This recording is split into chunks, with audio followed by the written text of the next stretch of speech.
ओम शांति। 29 मार्च 2025। बाबा के महावाक्य। मीठे बच्चे, तुम्हें ज्ञान से अच्छी जागृति आई है। तुम अपने 84 जन्मों को निराकार और साकार बाप को जानते हो। तुम्हारा भटकना बंद हुआ। प्रश्न: ईश्वर की गत मत न्यारी क्यों गाई हुई है? उत्तर: पहला, क्योंकि वह ऐसी मत देते हैं जिससे तुम ब्राह्मण सबसे न्यारे बन जाते हो। तुम सबकी एक मत हो जाती है। दूसरा, ईश्वर ही है जो सबकी सद्गति करते हैं, पुजारी से पूज्य बनाते हैं, इसलिए उनकी गत मत न्यारी है, जिसे तुम बच्चों के सिवाय कोई समझ नहीं सकता। ओम शांति। तुम बच्चे जानते हो, बच्चों की अगर तबीयत ठीक नहीं होगी तो बाप कहेंगे, भल यहाँ सो जाओ। इसमें कोई हर्जा नहीं, क्योंकि सिखिलदे बच्चे हैं, अर्थात 5000 वर्ष बाद फिर से आकर मिले हैं। किसको मिले हैं? बेहद के बाप को। यह भी तुम बच्चे जानते हो, जिनको निश्चय है बरोबर हम बेहद के बाप से मिले हैं, क्योंकि बाप होता ही है एक हद का और दूसरा बेहद का। दुख में सब बेहद के बाप को याद करते हैं। सतयुग में एक ही लौकिक बाप को याद करते हैं, क्योंकि वहाँ है ही सुखधाम। लौकिक बाप उसको कहा जाता है जो इस लोक में जन्म देता है। पारलौकिक बाप तो एक ही बार आकर तुमको अपना बनाते हैं। तुम रहने वाले भी बाप के साथ अमरलोक में हो, जिसको परलोक परम धाम कहा जाता है। वह है परे ते परे धाम। स्वर्ग को परे ते परे नहीं कहेंगे। स्वर्ग नरक यहाँ ही होता है। नई दुनिया को स्वर्ग, पुरानी दुनिया को नरक कहा जाता है। अभी है पतित दुनिया, पुकारते भी हैं, हे पतित पावन आवो। सतयुग में ऐसे नहीं कहेंगे। जब से रावण राज्य होता है तब पतित बनते हैं। उनको कहेंगे 5 विकारों का राज्य। सतयुग में है ही निर्विकारी राज्य। भारत की कितनी जबरदस्त महिमा है, परंतु विकारी होने के कारण भारत की महिमा को जानते नहीं। भारत संपूर्ण निर्विकारी था जब यह लक्ष्मी नारायण राज्य करते थे। अभी वह राज्य नहीं है। वह राज्य कहाँ गया, यह पत्थर बुद्धियों को मालूम नहीं। और सभी अपने अपने धर्म स्थापक को जानते हैं। एक ही भारतवासी हैं जो न अपने धर्म को जानते न धर्म स्थापक को जानते हैं। और धर्म वाले अपने धर्म को तो जानते हैं, परंतु वह फिर कब स्थापन करने आएंगे यह नहीं जानते।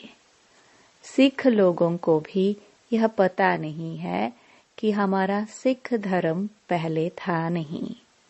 गुरु नानक ने आकर स्थापन किया तो जरूर फिर सुखधाम में नहीं रहेगा।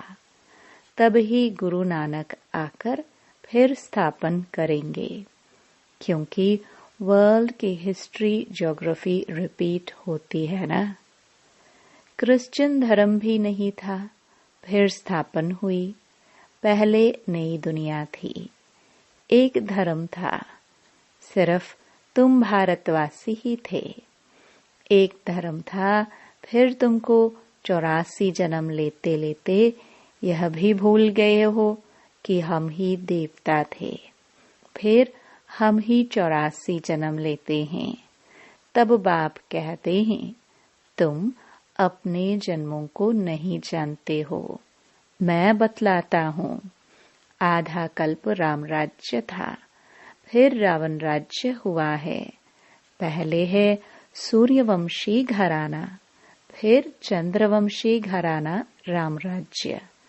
सूर्यवंशी लक्ष्मी नारायण के घराने का राज्य था, जो सूर्यवंशी लक्ष्मी नारायण के घराने के थे। 84 जन्म ले अभी रावण के घराने के बने हैं। आगे पुण्य आत्माओं के घराने के थे, अभी पापात्माओं के घराने के बने हैं। 84 जन्म लिए हैं, वे तो 84 लाख कह देते। अब 84 लाख का कौन बैठ विचार करेंगे, इसलिए कोई का विचार चलता ही नहीं। अभी तुमको बाप ने समझाया है, तुम बाप के आगे बैठे हो। निराकार बाप और साकार बाप दोनों ही भारत में नामी ग्रामी हैं। गाते भी है, परंतु बाप को जानते नहीं है। अज्ञान नींद में सोए पड़े हैं। ज्ञान से जागृति होती है। रोशनी में मनुष्य कभी धक्का नहीं खाते, अंधियारे में धक्के खाते रहते। भारतवासी पूज्य थे, अब पुजारी हैं। लक्ष्मी नारायण पूज्य थे ना, यह किसकी पूजा करेंगे? अपना चित्र बनाए अपनी पूजा तो नहीं करेंगे, यह हो नहीं सकता। तुम बच्चे जानते हो हम ही पूज्य, सो फिर कैसे पुजारी बनते हैं? यह बातें और कोई समझ नहीं सकते, बाप ही समझाते हैं। इसलिए कहते भी हैं, ईश्वर की गत मत न्यारी है। अभी तुम बच्चे जानते हो, बाबा ने हमारी सारी दुनिया से गत मत न्यारी कर दी है। सारी दुनिया में अनेक मत मतांतर हैं। यहाँ तुम ब्राह्मणों की है एक मत, ईश्वर की मत और गत। गत अर्थात सदगति। सदगति दाता एक ही बाप है। गाते भी हैं, सर्व का सदगति दाता राम। परंतु समझते नहीं कि राम किसको कहा जाता है। कहेंगे जिधर देखो राम ही राम रहता है। इसको कहा जाता है अज्ञान अंधियारा। अंधियारे में है दुख, सोझरे में है सुख। अंधियारे में ही पुकारते हैं ना। बंदगी करना माना बाप को बुलाना, भीख मांगते हैं ना। देवताओं के मंदिर में जाकर भीख मांगना हुआ ना। सतयुग में भीख मांगने की दरकार नहीं। भिखारी को इंसॉल्वेंट कहा जाता है। सतयुग में तुम कितने सॉल्वेंट थे, उसको कहा जाता है सॉल्वेंट। भारत अभी इंसॉल्वेंट है, यह भी कोई समझते नहीं। कल्प की आयु उल्टी सुल्टी लिख देने से मनुष्यों का माथा ही फिर गया है। बाप बहुत प्यार से बैठ समझाते हैं। कल्प पहले भी बच्चों को समझाया था। मुझ पतित पावन बाप को याद करो तो तुम पावन बन जाएंगे। पतित कैसे बने हो? विकारों की खाद पड़ी है। सब मनुष्य जंक खाए हुए हैं। अब वह जंक कैसे निकले? मुझे याद करो। देह अभिमान छोड़ देही अभिमानी बनो। अपने को आत्मा समझो। पहले तुम ही आत्मा, फिर शरीर लेते हो। आत्मा तो अमर है, शरीर मृत्यु को पाता है। सतयुग को कहा जाता है अमर लोक, कलयुग को कहा जाता है मृत्यु लोक। दुनिया में यह कोई भी नहीं जानते कि अमर लोक था, फिर मृत्यु लोक कैसे बना। अमर लोक अर्थात अकाले मृत्यु नहीं होती, वहां आयु भी बड़ी रहती है।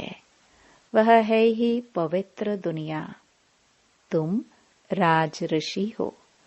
ऋषि पवित्र को कहा जाता है। तुमको पवित्र किसने बनाया? उनको बनाते हैं शंकराचार्य, तुमको बना रहे हैं शिवाचार्य।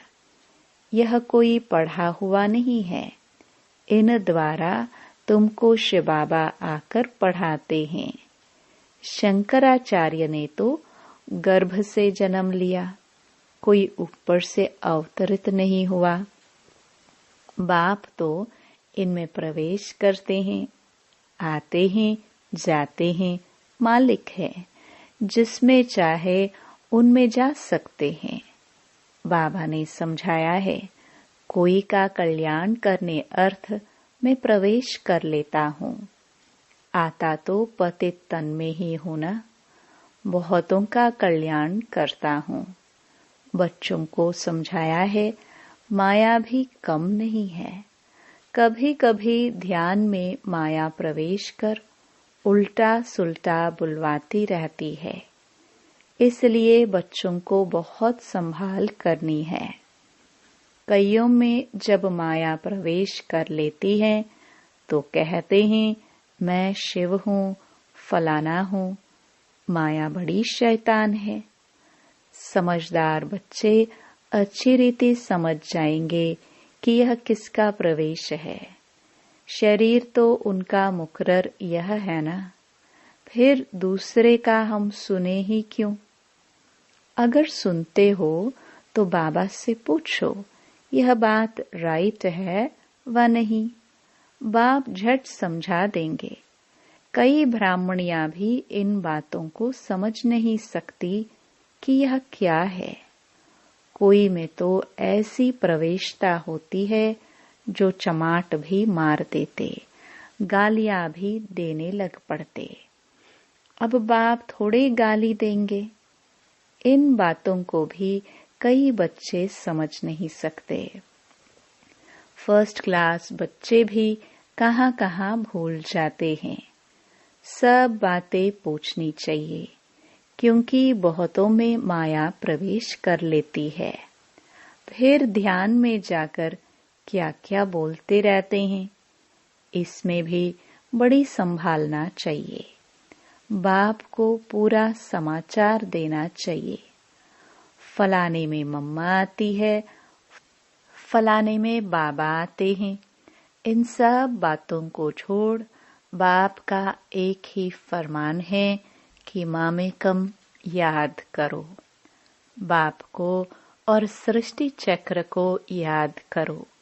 रचयिता और रचना का सिमरण करने वाले की शक्ल सदैव हर्षित रहेगी।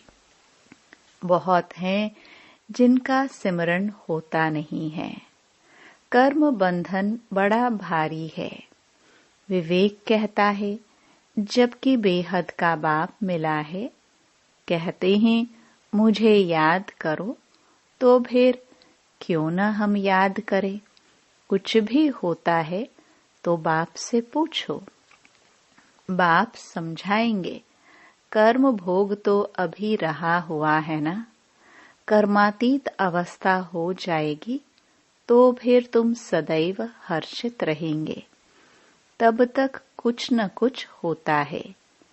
यह भी जानते हो, मिरुआ मौत मलु का शिकार, विनाश होना है। तुम फरिश्ते बनते हो। बाकी थोड़े दिन इस दुनिया में हो, फिर तुम बच्चों को यह स्थूल वतन भासेगा नहीं। सूक्ष्म वतन और मूल वतन भासेगा। सूक्ष्म वतन वासियों को कहा जाता है फरिश्ते, वह बहुत थोड़ा समय बनते हो, जबकि तुम कर्मातीत अवस्था को पाते हो। सूक्ष्म वतन में हड्डी मांस होता नहीं। हड्डी मांस नहीं तो बाकी क्या रहा? सिर्फ सूक्ष्म शरीर होता है। ऐसे नहीं कि निराकार बन जाते हैं, नहीं, सूक्ष्म आकार रहता है। वहां की भाषा मूवी चलती है। आत्मा आवाज से परे है। उसको कहा जाता है सटल वर्ल्ड, सूक्ष्म आवाज होता है। यहाँ है टॉकी, फिर मूवी, फिर है साइलेंस। यहाँ टॉक चलती है। यह ड्रामा का बना बनाया पार्ट है। वहाँ है साइलेंस, वह मूवी और यह है टॉकी। इन तीन लोगों को भी याद करने वाले कोई विरले होंगे। बाप समझाते हैं, बच्चे सजाओं से छूटने के लिए कम से कम 8 घंटा कर्मयोगी बन कर्म करो, 8 घंटा आराम करो और 8 घंटा बाप को याद करो। इस प्रैक्टिस से तुम पावन बन जाएंगे। नींद करते हो, वह कोई बाप की याद नहीं है।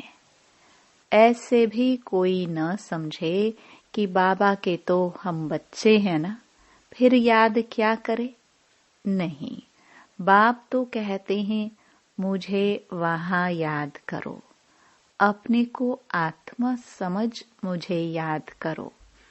जब तक योग बल से तुम पवित्र ना बनो, तब तक घर में भी तुम जा नहीं सकते। नहीं तो फिर सजाए खाकर जाना होगा। सूक्ष्म वतन मूल वतन में भी जाना है, फिर आना है स्वर्ग में। बाबा ने समझाया है, आगे चल अखबारों में भी पढ़ेगा, अभी तो बहुत टाइम है। इतनी सारी राजधानी स्थापन होती है। South, north, east, west, Bharat का कितना है। अब अखबारों द्वारा ही आवाज निकलेगा। बाप कहते हैं मुझे याद करो तो तुम्हारे पाप कट जाएंगे। बुलाते भी हैं, हे पतित पावन लिबरेटर, हमको दुख से छुड़ाओ। बच्चे जानते हैं ड्रामा प्लान अनुसार विनाश भी होना है। इस लड़ाई के बाद फिर शांति ही शांति होगी, सुख धाम हो जाएगा, सारी उथल पाथल हो जाएगी। सतयुग में होता ही है एक धर्म, कलयुग में है अनेक धर्म। यह तो कोई भी समझ सकते हैं। सबसे पहले आदि सनातन देवी देवता धर्म था। जब सूर्यवंशी थे तो चंद्रवंशी नहीं थे, फिर चंद्रवंशी होते हैं। पीछे यह देवी देवता धर्म प्राय लोप हो जाता है। पीछे फिर और धर्म वाले आते हैं। वह भी जब तक उन्हों की संस्था वृद्धि को पाए तब तक मालूम थोड़े ही पड़ता है। अभी तुम बच्चे सृष्टि के आदि मध्य अंत को जानते हो। तुमसे पूछेंगे सीडी में सिर्फ भारतवासियों को क्यों दिखाया है? बोलो, यह खेल है भारत पर। आधा कल्प है उन्हों का पाठ। बाकी द्वापर कलयुग में अन्य सब धर्म आते हैं। गोले में यह सारी नॉलेज है। गोला तो बड़ा फर्स्ट क्लास है। सतयुग त्रेता में है श्रेष्ठाचारी दुनिया।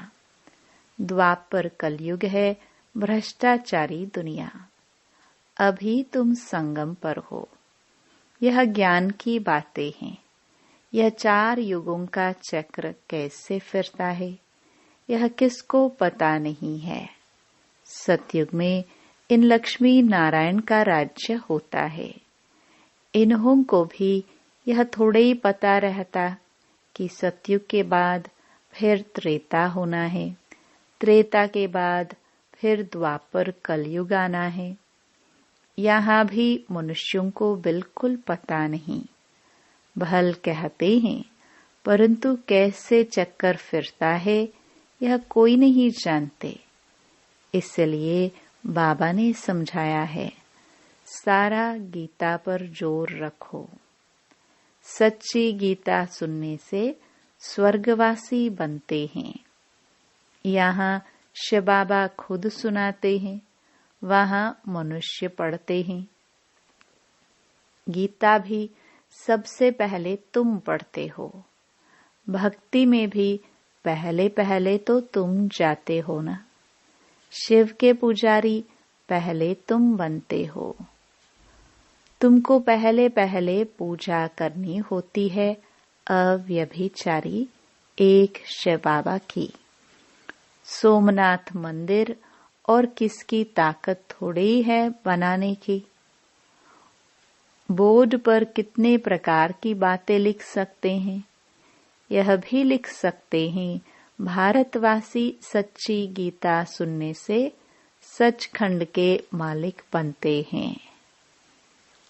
अभी तुम बच्चे जानते हो, हम सच्ची गीता सुनकर स्वर्गवासी बन रहे हैं। जिस समय तुम समझाते हो तो कहते हैं, हाँ बरोबर ठीक है, बाहर गए खलास, वहां की वहां रही। अच्छा, मीठे मीठे सिखिलदे बच्चों प्रति मात पिता बाप दादा का याद प्यार और गुड मॉर्निंग। रूहानी बाप की रूहानी बच्चों को नमस्ते। धारणा के लिए मुख्य सार। पहला, रचयिता और रचना का ज्ञान सिमरण कर सदा हर्षित रहना है।